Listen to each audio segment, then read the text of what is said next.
Vai dar play? Já dei, pode começar quando quiser.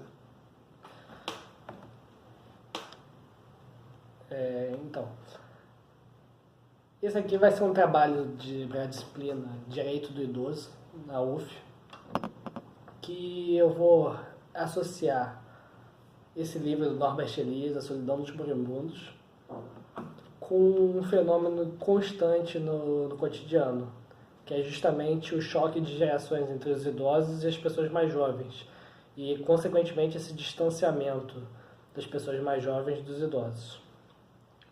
É muito comum vermos idosos no dia a dia, fazendo inúmeras atividades, ou levando o cachorro para passear, ou simplesmente caminhando na calçada. E muitas vezes, mesmo esses idosos já sofrem de sérios desrespeitos e são abandonados por muita gente. A situação só piora quando a gente fala de idosos que estão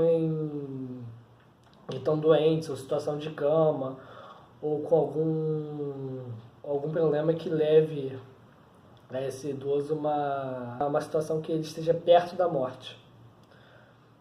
E a gente vai tentar explicar por que esse distanciamento, por que esse medo dos jovens, dos mais jovens com os idosos que estão doentes ou perto da morte, através do livro do Norbert Elias. A Constituição fala no seu artigo 229 que os pais têm o dever de assistir, criar e educar os filhos menores, e os filhos maiores têm o dever de ajudar e amparar os pais na velhice, carência ou enfermidade. Aí a gente já vê que a Carta Magna ela se preocupa com essa condição dos idosos. Ela é um princípio da reciprocidade, ou seja, os pais eles cuidam do filho quando eles precisam na infância, mas os filhos têm que cuidar dos pais na velhice. E por que isso não ocorre? Elias ele começa falando que evitar a ideia da morte afastando de nós tanto quanto possível. Ou seja, é uma ideia da sua própria autoconservação. É a ideia de que você é imortal, o resto do mundo inteiro pode morrer, mas você não tem essa noção de que você um dia vai morrer. E você ao afastar a noção de morte, entes, parentes, gente próxima que morre, você ao afastar essas pessoas, você conserva essa falsa noção de sua própria imortalidade.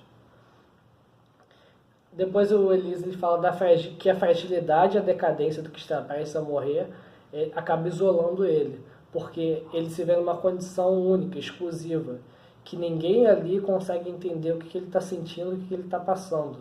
E isso acaba criando uma dificuldade de identificação com os mais velhos. Segundo o Norbert Elias, o problema social da morte é especialmente difícil de resolver, porque os vivos acham difícil identificar-se com os moribundos. Um dos maiores problemas da sociedade atual é a nossa incapacidade de dar auxílio e carinho ao moribundo. O moribundo é aquele que está prestes a morrer, que está com uma doença terminal. Sentimos até empatia, mas a proximidade dele com a morte acaba impedindo passos mais largos. Então Elias fala no seu livro que aqui encontramos sob forma extrema um dos problemas mais gerais de nossa época, nossa incapacidade de dar aos moribundos a ajuda e a afeição de que mais que nunca precisam quando se despedem dos outros homens, exatamente porque a morte do outro é uma lembrança da nossa própria morte. A visão de uma pessoa moribunda abala as fantasias defensivas que as pessoas constroem como uma muralha contra a ideia de sua própria morte. E aí a gente entra na questão que a morte hoje em dia ela é um tabu. Há uma grande ausência de discussões sobre, há um medo dos pais falarem com os filhos sobre, e até no âmbito de amigos, no seio da sociedade, tem essa dificuldade de tratar da morte como algo natural, coisa que a cultura da nossa sociedade capitalista ocidental, ela tem, e muitas outras culturas não tratam da morte de uma forma mais aberta, mais comum, até tratando como se fosse algo melhor do que a vida até. A gente vê no México o Dia de los Muertos, a gente vê uma tradição da Indonésia que eles mumificam o cadáver e aí a cada ano eles abrem essa cova para fazer uma festa pro cadáver, para dar presente para ele. Tem outras culturas que tratam da morte de uma forma muito mais clara, muito mais aberta que a gente. E isso aí tem origens muito antigas. Isso aí vem com origens do cristianismo, do catolicismo, que sempre botaram medo na cabeça da população que a morte seria o fim da vida terrestre, né? E aí começaria a vida da alma. E aí se a pessoa se comportasse, ela ia para o céu, se não, ia para o inferno. Então a morte ela sempre foi associada com o medo. E é isso que o Norbert Elias também fala no livro dele, que por mais que a morte fosse algo mais comum na Idade Média, ela nunca foi tratada com felicidade, né? Como algo natural. Ela sempre foi tratada como algo que desse realmente medo e espanto em todo mundo. Depois o Elias fala do individualismo atual e o coletivismo no passado, estabelecendo essa diferença. Ele fala que, em épocas mais antigas, morrer era uma questão muito mais pública do que hoje, e não poderia ser diferente. Primeiro porque era muito menos comum que as pessoas estivessem sozinhas. Freiras e monges podem ter estado sós em suas celas, mas as pessoas comuns viviam constantemente juntas. As moradias deixavam pouca escolha.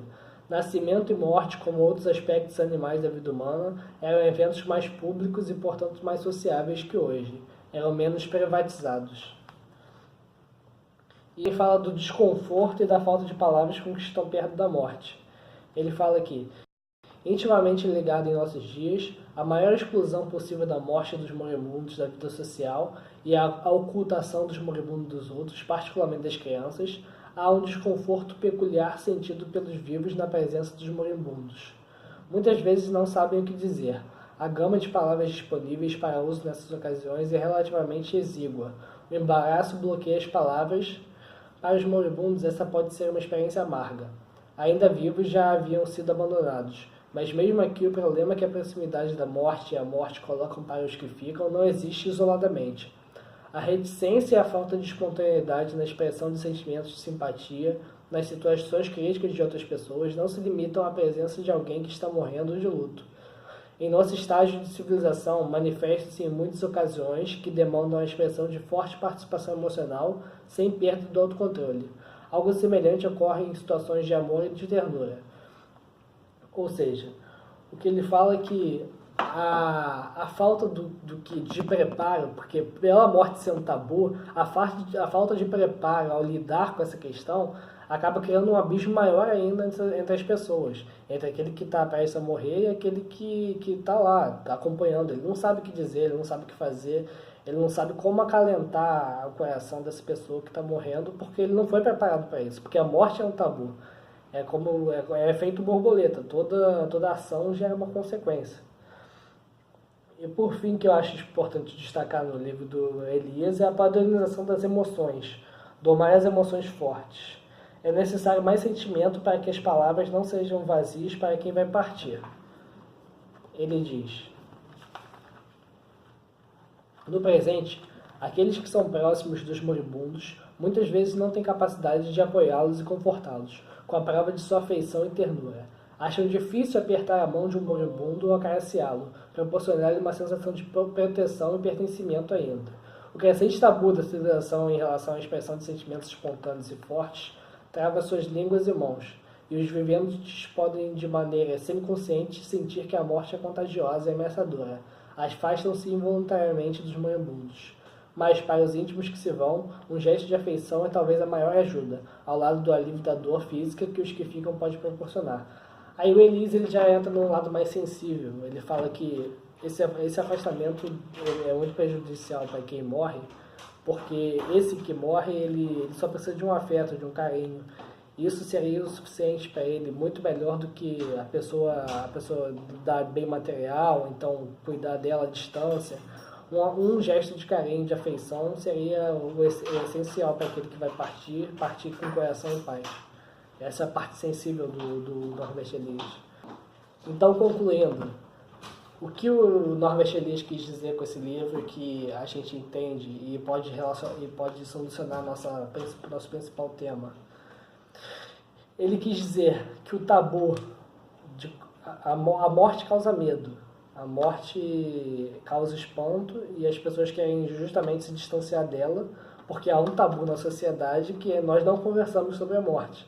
Então, já que nós não sabemos, nós temos medo desse desconhecido. E ao termos medo da morte, do desconhecido da morte, aquele que vai morrer, ele acaba que ele se transforma na morte, ele materializa a morte por si só. E aí isso acaba afastando os mais jovens, por eles terem medo justamente de morrer. Essa é a questão.